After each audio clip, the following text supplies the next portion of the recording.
Welcome to a very special episode of The Perimeter with Adam Morrison. This is part of our player interview series presented exclusively by Idaho Central Credit Union. It's time for Home Team Rewards. Zag fans, get your Bulldog branded ICCU Premier Rewards Visa credit card, the only card where you can earn rewards for everyday purchases while giving back to Gonzaga University. Choose from a Visa Rewards card with a lower rate or a Premier Rewards card with maximum rewards. With no annual fees, card control, and next level security, you can spend smart from tap to app. Zags, rejoice! Find your card at iccu.com/gozags on approved credit.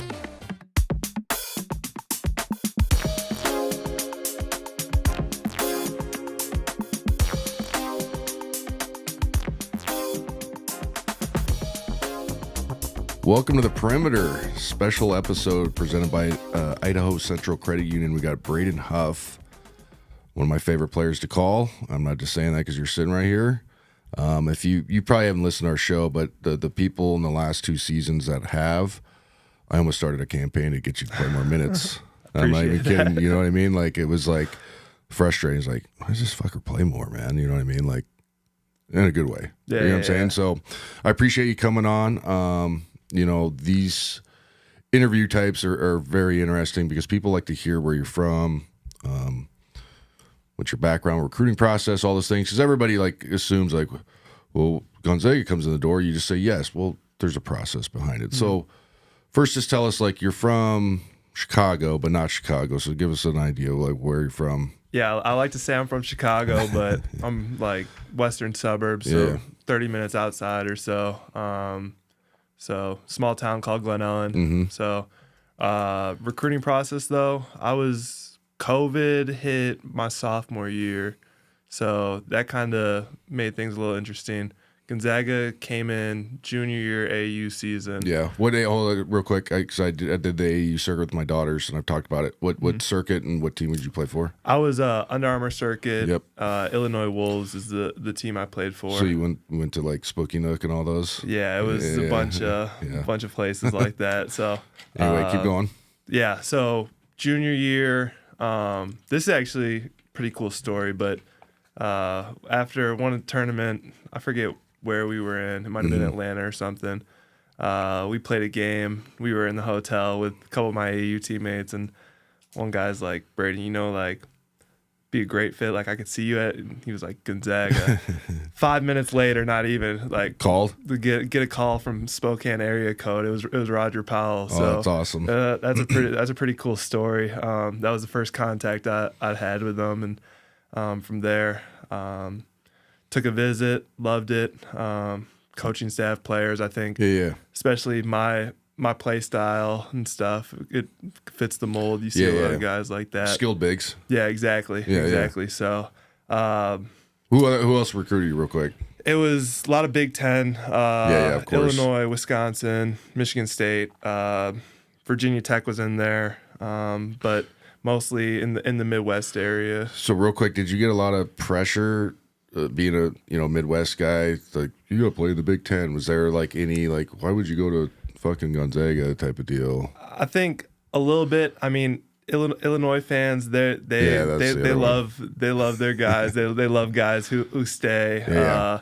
Wisconsin, I think a lot of people, at least early, had me shooting going there just because I think kind of look like a Wisconsin big a little bit. That's a good way to put it. You said it, I didn't. Yeah.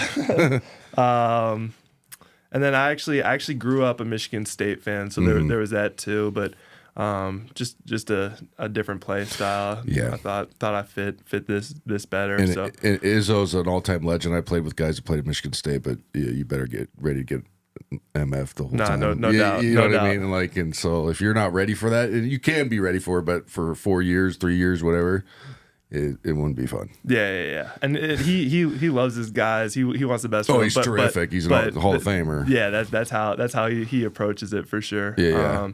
But yeah, those were kind of, and Virginia Tech I really liked. I liked the coaches over there. It was just it was pretty early in their tenure, and I mean this was hard to pass up. Yeah, so fantastic. But yeah, that was kind of the thought process. And I have a buddy that's from Chicago area. Mm-hmm.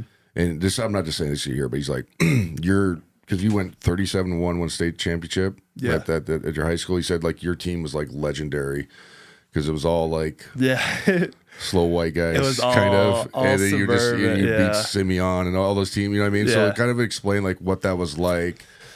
Yeah, that was pretty surreal because it was all kids. We were a public school too, so it was all kids I grew up with and everything. That's hard to do. I don't think people realize, especially in like the bigger areas. Yeah, because it's all luck, kind of who moves there. It really was. And then everybody, like your fourth best player probably was good. Could have gone to like a private school just to be like the man or whatever. So like it's so hard to do that at public schools. Yeah, it was pretty crazy because I mean, we're usually a high school that gets bounced early. We're more of a football school, so but I think we all just kind of grew up, fell in love with the game. Yeah. We all grew up to be 6'5" and above, so that definitely helps, especially in high school. Yeah, we had some real size, and we had it was me and then Caden Pierce, who we actually recruited. He's going to Purdue next year. Okay, so obviously could play. Yeah, and then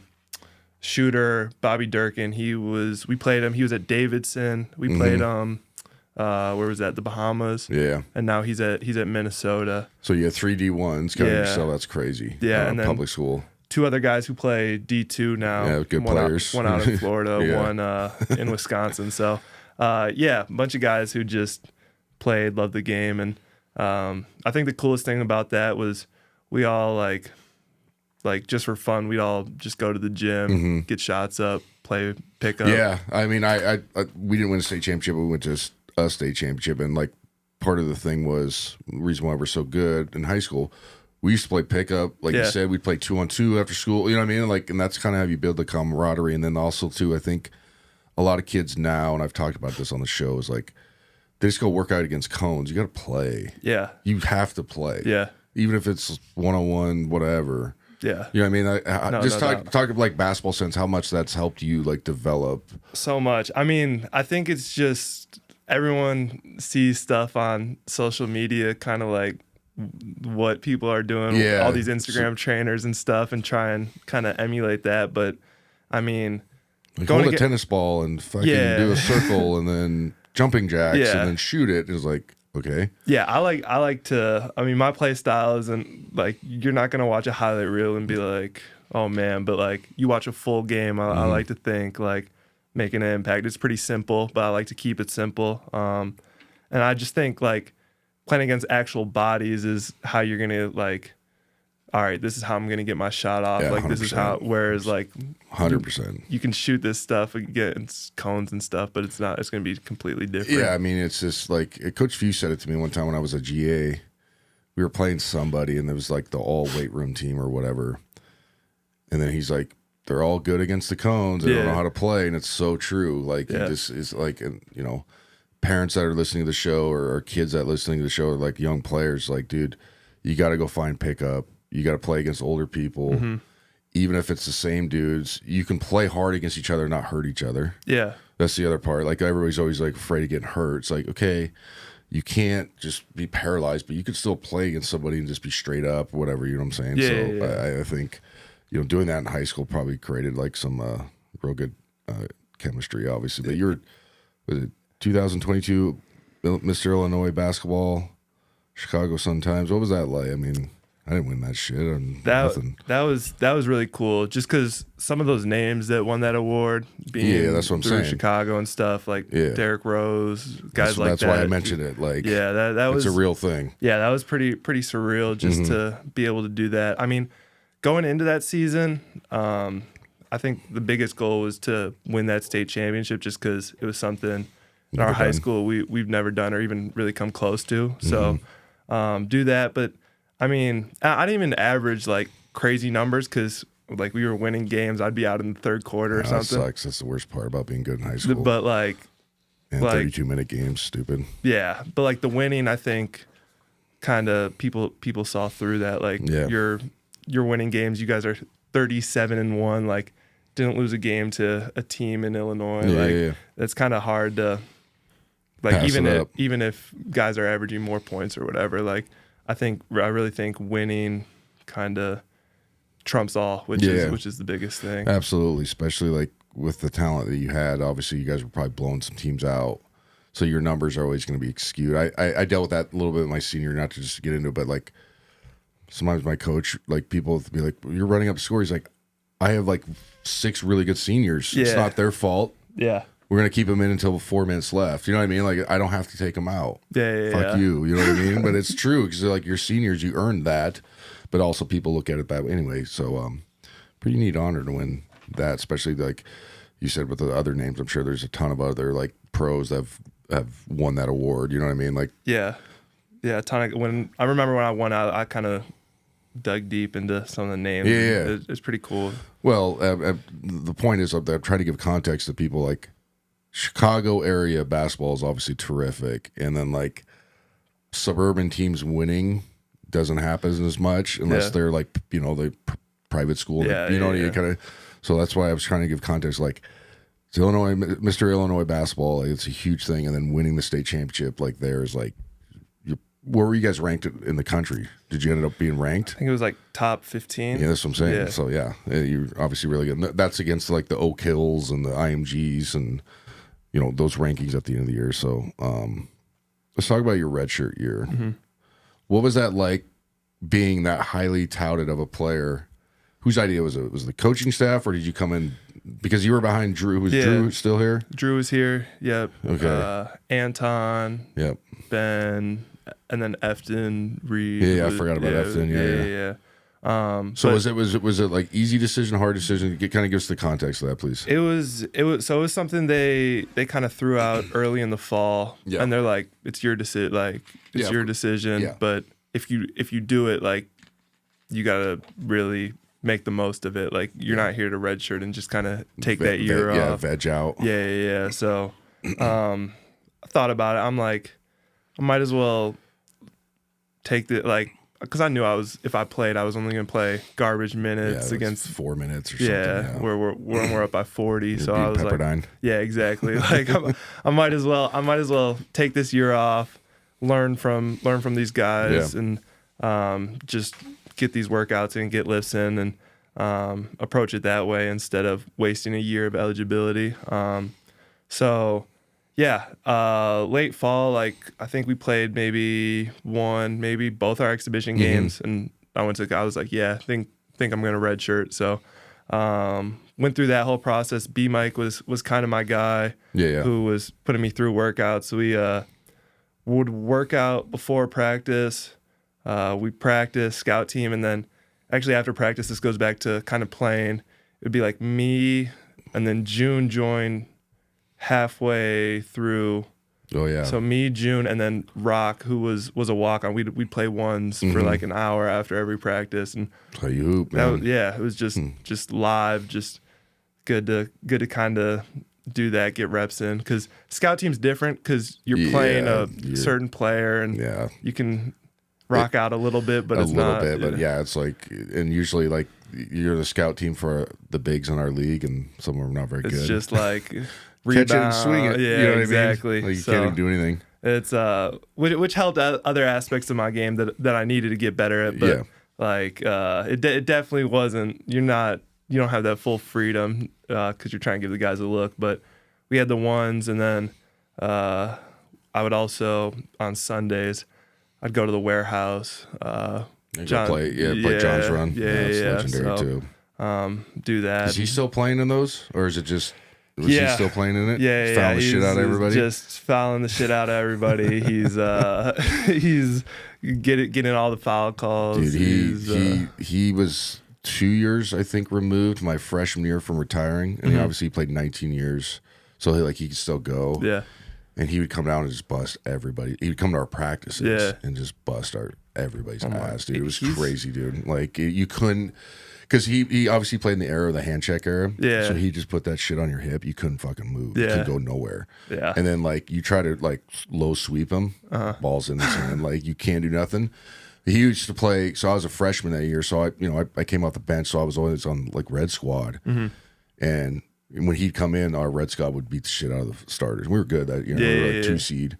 But like you go under screen, whack, you back cut, like you don't even know the ball's like your defender hasn't even turned the head, like balls on your hand, lay it. You know what I mean? Like it was crazy. I'm like, this guy's like 43 or whatever he was at the time. He's still, I mean, yeah, he can still hoop though. It's crazy. And like I got on his team a couple times, set him some ball screens, and roll all of a sudden you're getting a wide open layup. Like he's finding you, making all the right reads. I went to one thing. He used to have the Jazz used to send up their draft picks. So it was like Darren Williams one year, and then I think D Brown. And so we'd go cry, be like, hey, Mo, I need an extra body to come over. And he spent like 10 minutes talking about the right type of spin on a bounce pass where the defender's supposed to, and how you're supposed to catch it. Yeah. So if it's supposed to spin backwards towards you, if the guy's here, I mean, just the crazy shit you don't even think about. Yeah. Like for us, it's like, just get him the ball. Yeah. But he's talking about like the sides, like for real, like live. Crazy. It's crazy. You know what I mean? Yeah. So anyway, the John stories are fantastic because you obviously we've been around it. You've been around NBA guys, blah, blah, blah. And then you're like, oh, that's what a Hall of Famer is. Yeah. No, it's, you know what I mean? It's a little different. I don't even know how old he is now, but he's got to be like 60. Close. Still, you know what I mean? Still moving up and down the court. And like that mid range is still automatic. Oh yeah, it's pretty crazy. Yeah, it. People forget too, like unless you're a hardcore fan, like he's the all-time steals leader. So that's what I'm saying. Like you can't back then you couldn't like rip the ball. Like you had to like keep it here, and shoot over him. You couldn't do anything else because and then it was just fucking you grab your hip, fucking steer you. You know what I mean? Yeah. And you're like, oh, that's what '90s basketball was. Like they would just guide you. Like no, you're not going this way. Can't go anywhere. Anyway.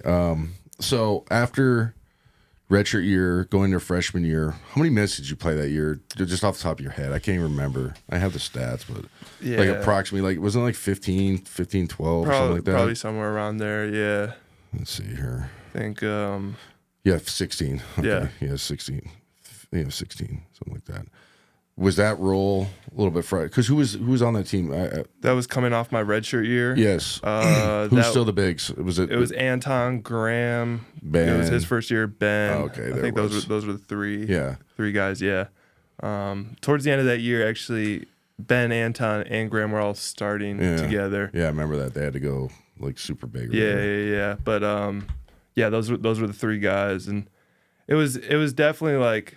Because some games my minutes they'd go up, and then some games they'd go down. So I kind of had to learn how to deal with that. The emotion part about it, yeah. And then I was also just strictly splitting minutes with Graham. So he was like, if he was hooping, if he's hooping, you're like, you don't want to be like, miss it. No, like and Graham's we've got a great relationship. Like, I love to see him succeed, but it's like it's tough. It's like. Kind of, I want to be out there too. Yeah, no, and he's the same way. Like if he was maybe missing shots, and I came in and was making shots. Like, I mean, that's like he was like an All-American that year, like whatever, maybe honorable mention. But you don't see a guy like that playing 20 minutes in a close game. Like he would just randomly have a game like that. So it was pretty wild. But was that difficult after that freshman year because you had obviously some great games and. Your like field goal percentage is super high. Then obviously it is now. We'll talk about that. But there was times when you'd score like 8 in a row, and then it'd be come sit down, and I'd be on the radio like, what the fuck? I wouldn't say that, but I was just like, was that hard to deal with? Like, what was it like back home too with your folks? Like, was it frustrating a little bit for them? Because they understand the process. We love Gonzaga. We're not trying to trash anything. Yeah. Just going through that, knowing that you have other great players that are older than you. Was that hard to deal with? It definitely was at times. Like, I mean, it's never going to be smooth sailing for anyone. True. Good point. But I think just and my family was great. Like they obviously, I'm sure, like you asked them now, like they would probably say they were frustrated, but like they would just kind of listen to me, let me like vent a little bit. Then if I had to, but they were always in my corner, just I think rooting for me, but also the guys, and they were just really there if I needed to kind of talk about anything. No, I hear you because you gotta have that support system, obviously. But I've talked to your folks a couple times, but one time it was after the NCAA tournament, whatever spot we were. I think it was last year, the year before.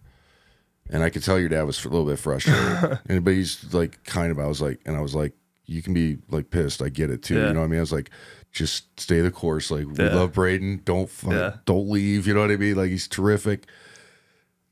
But I get why you'd be pissed off. You know what I mean? It was a great conversation because he was real. He was like, yeah, I don't know why he gets taken out. And I'm like, but and I could see him like hold back. But I'm like, I'm a company man, but I'm not working for the staff. You say whatever the fuck you want. And I'm not going to relate to anybody. You know what I'm saying? Mm-hmm. So that's why I asked, because like my dad, like I remember one game I didn't start my sophomore year, and my dad was like, fuck this play, just for a day or whatever. You know what I mean? Like, it wasn't that bad, but he's just like, so it's tough because you came in as a 4-star, all the shit we talked about, and then having to like sit behind guys doesn't mean they're shitty and you're just getting fucked over, but that starts to creep in your head for sure a little bit, right? Yeah, no doubt. It's like it's really a bunch of like negative thoughts have the opportunity to creep in your head. It's like, do the coaches have trust in me? Like, am I good at like all that stuff? I think once you kind of learn how to deal with that, and you're like, no, like I'm here for a reason. Like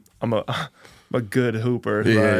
Like that's when still frustrating though. Man. No, for sure. But the crazy, like the weird thing about like, I always, especially in today's, like something like that happens, like dudes will just get up and leave. You know, like I always saw the vision. I'm like, gosh, like if I could just break through, like figure out how to eventually just break through and get that, like I know like this is the place like that's right for me. Like this is a place I need to be. So it was a weird situation for me, but it was definitely like it was a good learning experience. I mean, just being around town. Obviously, I'm from here. You call the games, you know that. Just the amount of questions I get. How come he doesn't play over? Fuck, I don't know, man. You know what I mean? I just be like, I'm on your guys' side. I'm holding up the picket fucking sign. You know, like, fuck, play him more. So I get it. That's why I'm asking your perspective on it. And it's not, we're not shitting on the staff or anything like that. It's just the reality of it, because there's good players in front of you, and then how we do the substituting is more of a European style, 3 big. You know what I'm saying? Like some people don't understand that. But last year was the first time you and Graham started. Was it the NCAA tournament they finally did that? It started actually WCC championship game. Against St. Mary's. Yeah. And so when that happened, because I think everybody was like, well, why don't we just play them both? Because we've played 2 bigs for years, like, you know, J3, Zebo, Shimmy. You know what I mean? You just go down the line, and then BC Rui counted as bigs in our system. So we were kind of like scratching our head, but we understood like, okay, 4 out, 1 in, and then, you know, a double punch or whatever I'm trying to say. Like, it's hard to guard, fresh on fresh, you know what I mean? They come off, boom. But I think that St. Mary's game, obviously winning helped, but then it was like, okay, this is how it's going to look next year. How exciting was that for you? Just be like, okay, did that, let me rephrase this. Did you ever have any things about like pressure from back home, especially like Illinois, to leave after like your freshman year just because of the minutes played? I think because you are obviously like, not that I'm not like talking about like the program doing anything illegal, but just the pressure from home. Like, see, you should have stayed around. Did you ever get any of that? I think like you talk to just friends and people around, and like they're not gonna tell you straight to your face, but that's like you can tell you can tell by like their reactions, or like when you try to explain it to them, they're like, oh okay, like, yeah. So but like I just, especially the first year, when Graham first came in, I was like, all right, like we'll like give it another shot. Hopefully like we can play together that next year. Obviously it didn't happen till really late in the season, but then once it happened and like it was successful, we beat St. Mary's, like I think like I was like, okay, like this is what I want. Like this is style's perfect. Yeah, exactly. Like this. So I think going into this year, staying, the reasoning made a little more sense to some people. I was like, all right, you guys can see how it kind of ended last year, and like that's the vision for this next year. Well, you had a terrific sophomore year, obviously, and then showing that you two could play together. I always thought you guys could play together, but I understood the process of it too. Like that's what I'm, like the style of play. Yeah. But also like you have to build continuity together, and then sometimes pace of play with two bigs. I know you guys are athletic guys is a real thing too. So that was part of the thought process, I think, for fewing the staff. But it was refreshing to see at the end of that year. It's like, thank God, like we don't want anybody to leave. You know what I'm saying? It was just like, sweet. Not that you were thinking about whatever, but it was just like, all right, we got both these guys back. We're gonna be really good next year, which we are this year. So it was a weird thing for being in town, always getting asked about it, and it's kind of got annoying. It's like, dude, I get it, man. Like, fuck, he's really good. I don't know why he only plays 22 fucking minutes too. You know what I mean? Like, it got like, okay, we get it.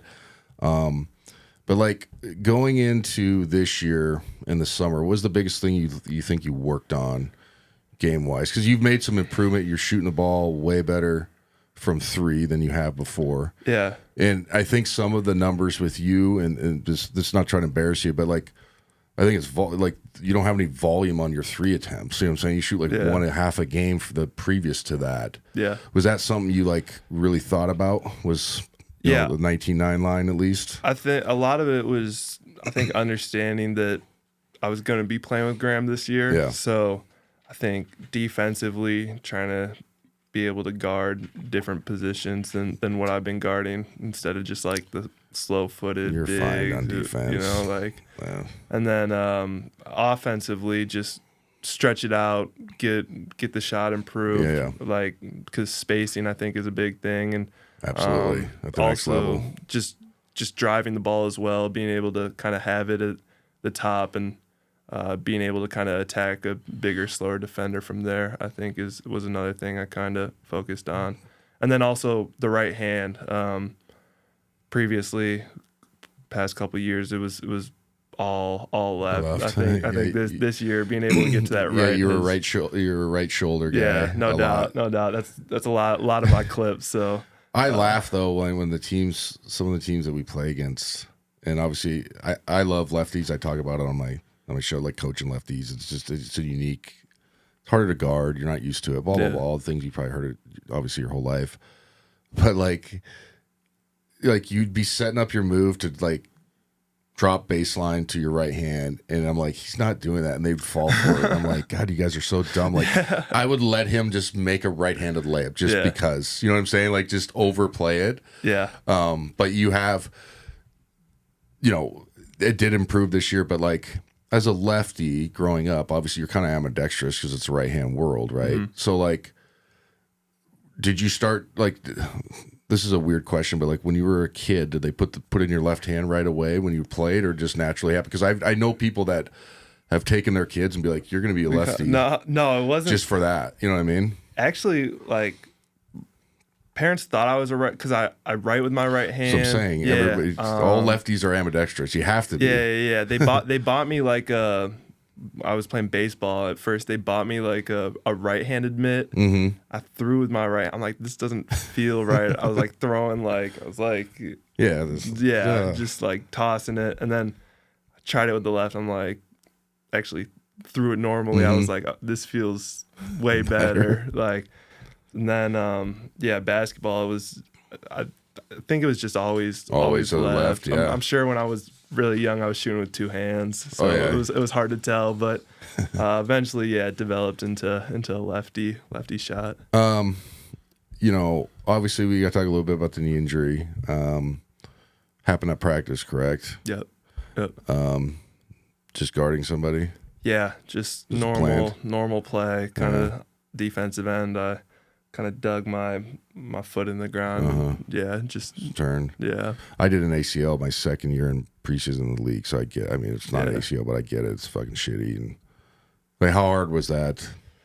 Yeah, it was tough. The week after, it fucking sucks, man. Oh, it was tough. I think just being in the thick of our season and having the success we were having. It was Well, sorry to cut you off. You were leading the country in field goal percentage. You were averaging like 19 or something, like, you know what I mean, like having like a really good, like All-American type year. Yeah. And like earned having this success. Redshirted, didn't play very much. You know what I'm saying? So like it was like, fuck yeah, Braden. Like, hell yeah, keep going. Sorry. Yeah, no, it was that. Yeah, that was the other thing. Like it really felt like it was kind of my time. We were hooping. Yeah, Graham and I, like it was working great. Yep. We were winning games, and then you kind of go down with that, and went home for a little bit. Was kind of away from the team, so that was hard. Just not even really getting to see. I mean, they were checking in and stuff, but not being with them. Not being with the fellas, man. Yeah, it's always tough. So, but it was good. Got some rehab done. Was with the parents. That's good. But once I came back, I think that helped a lot. Even though obviously not back playing, but just being back with the guys. Yeah. Just even in the locker room. I was just gonna say locker room, bus rides, all those things that matter. Team meals. Yep. Yeah, no, like all that stuff. So helped a lot, but.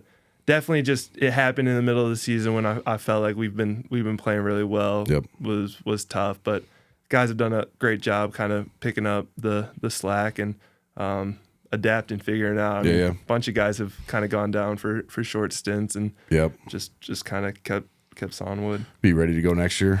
Yep. Perfect. What's like the biggest thing you think you needed to improve on? Obviously, not talking injuries, just in general to like play at the next level. Yeah, I think like just you got to self-evaluate as a player. Yeah. You know what I mean? Like good players do it. Yeah, continue to. I mean, the jumper, like you said, got better this year, but I mean the way the NBA is, like you got to have it. It doesn't have to be lethal, but it has to be a threat. Yeah, like they can't not guard you out there. Yeah, so, exactly. Getting that to a point where it's a real threat and people got to guard it. Mm-hmm. I think just going to, like it's such a spacing game now where like the post stuff is great to have, but it's all mismatch hunting. So I think just being more comfortable on that perimeter. You're terrific in the short roll. Like you're probably the best guy we ever had in the short roll. Yeah, like, and I love like that. That's my favorite. I'm just gonna be completely honest. Again, this is not trying to embarrass you. It's just saying it because you're here, or whatever, fluff or whatever. But like your float game is one of the best we've ever had. And I shoot floaters, so I'm like, fuck yeah, dude. Like this is fucking amazing. Like I love that just shot. Float like 12-footer. Like go ahead and go to your dumbass drop coverage. Like it's almost like it's one of those shots where when you miss it, it's like, how did he miss that? But it's a really hard shot. You see what I'm saying? Like and like that's how butter it is. And so, yeah, man, like you have the short roll. Obviously, you got to extend the floor. But you're right. Like at the next level, there's not really a design post up. There is a little bit, but you know, you got to be Joel. Yeah, it's only certain guys. Yeah. But like the short roll, 2 dribbles, spin, or then make a read. That's the game. Yeah. And then pop, right? Pick and pop. So I think you have most of the tools, obviously. But like the short roll shit, man, like it's odd. Like I'm not kidding. Like, and I'm not just saying this to be like, make you feel good. Like, 'cause I'm sitting there like, man, that's fucking, I love that shot. Like I used to just float guys. Like nobody shoots it anymore. That's the point. It's such a good, and like, I think actually redshirting behind Drew, because I mean, he had every shot around Drew the hoop, had all the shit. He had that flow, and that's a big thing. I shot it in high school, but you didn't probably need it in high school as much. Yeah, I dunk it, right? Yeah, like I felt like I was playing on a mini hoop sometimes. Yeah. And you're playing against kids that just got done with algebra class. Yeah, exactly. But now it's like they're in that drop and there's a footer down there. I've got this kind of in between shot. Yep. It's like my floater, like I don't really like to put spin on it. That's the other part. I don't know how it goes in. Yeah. I teach my son and my daughter. My daughter's going to play at University of Idaho next year. I'm always like, snap it. I need to see rotation, but you like shot put it and it still goes in. I don't know. I'm like, all right, I guess he's right. I'm wrong. No, mine is more of like I don't know how I developed it. I don't know. I don't remember anyone kind of teaching it that way. You just did it. It's always been like there's no flick. It's more like a push. Yeah, no, you shot put it. Yeah, no rotation. It's just kind of like. But I like for me, I don't know how or why. It just tends to like, if it hits the rim, like die on the rim which is good. Yeah, yes, yeah, absolutely. Die on the rim and just kind of roll in. Yep. So that's the thought process of not doing it. Is the no backspin. A lot of times it's a knuckleball and it hits rim and falls off. Yeah. So that's where I'm always like, no, you want to spin it, even though I know it's close, but you still want to snap it. But so anyway, keep going. Sorry, I keep cutting you off. And like I'll get some I'll shoot it sometimes and I'll be like, ooh, and like it'll hit back rim and be just the ugliest make, dead and just like slowly roll. There's no pictures on the scorecard. No, exactly. Counts as the same. Shooting percentage counts as a make. So, but yeah, that's how I've always kind of done it, but found success in that. And I think just finding ways to, and then from there, like they play into it. That's where you get to your pump fakes and all your other stuff. You have all the little shit. I think that's why you're like so fun to watch. It's like, obviously you're athletic. When people are like, you can't, like you get the white guy stigma, like can't jump or whatever. That's not true. But also like, when you just give eye fakes and then you do the spin, you spin it off the side, you know what I mean? You barely jump. Like that shit is more fun to me than always hammering it. Yeah. I mean, there's time and place. Time and place. Yeah. True. Yeah. But for me, like, I don't know. I like kind of having the pump fakes and all that stuff. And once again, I think Drew is a big part of just watching him. Like you're like, he's not dunking anything, and you're like, that's sweet. People forget how much shit Drew had to his game. I know he just did. Like, and it's like as a former player, like we all have this guy's here. It's like Drew could fucking hoop, man. Straight up. And like I was like, I remember on B Mike, I was asking like, 'cause every year I kind of catch up, but I don't really pay attention this summer because all you guys are good recruits. So I don't really give a fuck until you get on campus. Yeah.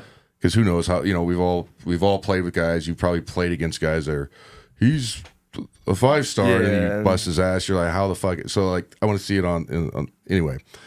And he's like, dude, I got this kid from Texas, man. He's like, you're going to love him. I'm like, yeah, okay. You know what I mean? And he's like, no, I'm telling you, he's got all this up and under shit that used to, what I mean? I wasn't that, but he's like, he's got all the head fake. Yeah. Same thing. And you got the same thing where it's just like, 14 feet, like fucking J-hook in your fucking mouth, like boom, you know what I mean? Like that shit's awesome. Like, so I think that's why you're so popular. And then the efficiency, obviously, especially like your freshman year, you'd come in and score like 8 to 10 in like 6 minutes. And then, like I said, and we'd be sitting there like, what the fuck is he doing?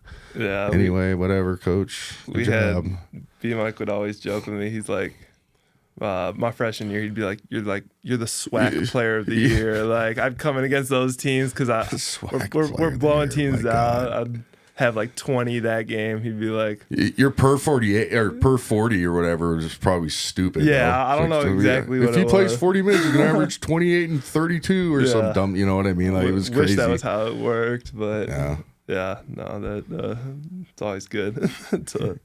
Okay, so after rehab next year, like what's the biggest goal you want to set for yourself? Obviously be healthy, that's first and foremost, but like what's your goals as an individual player? Yeah. Are you one of those guys or not? Because I never I had goals, but I never sat down and thought about it.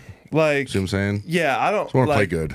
Yeah, I'm sort of the same way. I mean, like individual goals for sure. Like obviously you set those team goals, like everything you want to win, and you know what those are. But individually, like I'll think about it like a little bit. I'll be like, yeah, I want to be whatever player of the year in the conference, like All-American, like this and that. But it's not stuff like every day I'm going in like All-American, like I gotta get to just numbers. Just get better, like just get better, win, like do all that stuff, and the rest will kind of take care of itself. Is kind of the way I approach it. I like it. That's the right mindset. The biggest thing and you understand this, but like you have to self-evaluate every year. Yeah. And that's the hardest thing for some guys to do. You have to have other people tell you what you're not good at. and how to get better at it. Yeah. And then you have to approach it like you have to cross those boxes off in the summer, especially if you want to get to the next level. Yeah. I mean, really, like, and I've told guys that, I've told younger players that, and some people get it, some people don't. Like, they just like, yeah, I'm pretty good. You know, you can just see it, and they're like, yeah. It's like, no. You have to improve this. Even though you're good at it, you have to be great at it. Yeah. To play at the next level. It's just how it goes. Yeah, that's I think especially like AAU and high school, like a bunch of kids are just kind of told about how good they are. It's you bad. know? It's and really like, bad. And like even like me, like I mean, I had a good group who like would keep me humble, but like you're still told how good you are. Yeah, you're the Illinois State Player of the so Year. It's like you can't tell me shit on no AU circuit. Yeah, exactly. Throw me the ball, get the fuck out of my way. So, but like then once you get here, you realize I think that's where you really got to decide like how you're gonna react to that, because the coaches they're not gonna sugarcoat it. They're gonna tell you like what you got to work on, like how to get better, and they're gonna be pretty blunt about it. Like, so I think that's where you kind of learn how to. I think that's one of the keys to our long-term success, and you've been part of that obviously at this half or this back half of it or whatever. Is our coaching staff recruits guys that want to be coached. Yeah, it's a real thing, and I don't think some people understand. Like, there's guys that literally, you said they grew up and they don't know how to be coached or don't want to be. They say they do, but they can't handle it. And I'm not talking like getting MF'd, but it's like, hey, that was really shitty, and we're gonna watch it on film. Yeah. And if you keep doing it this way, you probably were not gonna play. Yeah. But we believe in you, and we're going to give you the freedom to take a couple bad ones or miss a rotation. You know what I'm saying? So, like, I think that's one of the hardest things for people to understand is, like, Gonzaga recruits guys that fit a mold, not just skill-wise, but mentally and emotionally. Who recruited? Was it B-Mike? Powell, actually. Roger did. Powell, yeah. And then, so, like, who's your guy here? Is it B-Mike? B-Mike, yeah. Yeah, that's kind of how Tommy was my guy, but yeah, everybody has their guy, and you kind of just insulate yourself a little bit. Yeah. So B-Mike did the whole Redshirt thing with me, so that's where we got close. Yeah, B-Mike's great. He was a walk on when I was there. Yeah, he could play, dude. Honestly, no bullshit. I'm not just saying that. Like, that's what I've heard. I heard he could hoop. Like, he went to Jesuit with Mike Dunleavy was there. Like, he could play. Like, he was, I think, his first team All State. Like, he's just like the slowest human being alive. I don't want to give him his flowers, but I'm giving it to him just because he was my teammate. But I did hear he'll occasionally shoot like his little midi, and as we're working out, and he used to have a slow like fade away. It was like fucking a tortoise, like slow, but he could play. Like, and so, but hey, man, I appreciate you coming on. Like I said, I love watching you play. You're gonna bounce back from this. We're having an All-American year before it. I've had an injury. It sucks. It's the best advice I can give you. But I'm not kidding, man. Like, I've been rooting, like, play him more. I'm not even joking, man. Like, so just the development you've made every single year is fantastic. It's fun to watch. I love lefties, the float game shit. So hopefully, everything's gonna go well. Will go well is my point. Have a good year next year, man. I appreciate you coming on. Appreciate it. Thanks for having me. Yeah. All right. Awesome.